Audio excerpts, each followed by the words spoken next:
Friends ನಮಸ್ತೆ, ನಾನು ನಿಮ್ಮ ಸುಬ್ಬಲಕ್ಷ್ಮಿ ಸಂಸಾರ ಕಥೆಗೆ ಎಲ್ಲರಿಗೂ ಸ್ವಾಗತ. ನಮ್ಮ ಈ ಹೊಸ ಚಾನೆಲ್ ಆದಂತಹ ಸಿರಿ ಕಾರ್ಟೂನ್ ಸ್ಟೋರಿ ಚಾನೆಲಲ್ಲಿ ಸುಬ್ಬಲಕ್ಷ್ಮಿ ಸಂಸಾರ ಅನ್ನೋ ಒಂದು ಧಾರಾವಾಹಿ ಪ್ರಸಾರ ಮಾಡ್ತಾ ಇದ್ದೀವಿ. ದಯವಿಟ್ಟು ಇಷ್ಟ ಆದರೆ ಸಬ್ಸ್ಕ್ರೈಬ್ ಮಾಡ್ಕೊಳ್ಳೋದನ್ನ ಮರಿಬೇಡಿ. ಈ ಸ್ಟೋರಿಲಿ ಬರೋಂತಹ ಕಥೆಗಳು ತುಂಬ ಜನ ಹೆಣ್ಮಕ್ಳ ಜೀವನದಲ್ಲಿ ನಡೆದಿರುತ್ತೆ.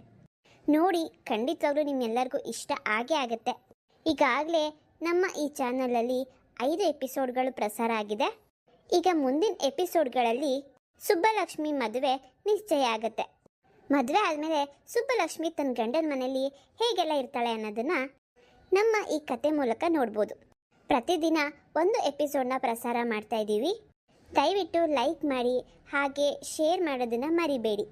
ಜೊತೆಗೆ ಇಷ್ಟ ಆದರೆ ಸಬ್ಸ್ಕ್ರೈಬ್ ಮಾಡಿಕೊಂಡು ಪಕ್ಕದಲ್ಲಿರೋ ಬೆಲ್ ಐಕನ್ನ ಪ್ರೆಸ್ ಮಾಡೋದನ್ನು ಮರಿಬೇಡಿ. ಪ್ರತಿದಿನ ನಿಮಗೋಸ್ಕರ, ನಿಮ್ಮ ಎಂಟರ್ಟೈನ್ಮೆಂಟ್ಗೋಸ್ಕರ ಈ ನಿಮ್ಮ ಸುಬ್ಬಲಕ್ಷ್ಮಿ ನಿಮ್ಮ ಮುಂದೆ ಬರ್ತಾಳೆ. ದಯವಿಟ್ಟು ನೋಡಿ ನಮ್ಮ ಚಾನಲ್ಗೆ ಸಪೋರ್ಟ್ ಮಾಡಿ. ಹಾಗೆ ನಮ್ಮ ಚಾನಲಲ್ಲಿ ಬರೋ ಅಂತಹ ಕತೆಗಳು ಕೇವಲ ಕಾಲ್ಪನಿಕವಾಗಿರುತ್ತೆ. ಇದು ಯಾರದೇ ಜೀವನದಲ್ಲಿ ನಡೆದಿರೋ ಅಂಥದ್ದಲ್ಲ. ಹಾಗೆ ಇದು ಒಂದು ಹಳ್ಳಿ ಜೀವನದ ಕತೆ ಆಗಿರುತ್ತೆ. ಹೋಗಿ ಆದಷ್ಟು ಬೇಗ ನಮ್ಮ ಚಾನಲ್ ಓಪನ್ ಮಾಡಿ ತಪ್ಪದೆ ಎಲ್ಲ ವಿಡಿಯೋಸ್ಗಳನ್ನ ನೋಡಿ. ಹಾಗೆ ನಿಮ್ಮ ಅನಿಸಿಕೆಗಳನ್ನ ನನಗೆ ಕಮೆಂಟ್ಸ್ ಮುಖಾಂತರ ತಿಳಿಸಿ. ಮುಖ್ಯವಾಗಿ ಈ ಕತೆ ಅತ್ತೆ ಸೊಸೆದಾಗಿರುತ್ತೆ. ಹೇಗಿದೆ ಅನ್ನೋದನ್ನು ನನಗೆ ಕಮೆಂಟ್ಸ್ ಮುಖಾಂತರ ತಿಳಿಸಿ.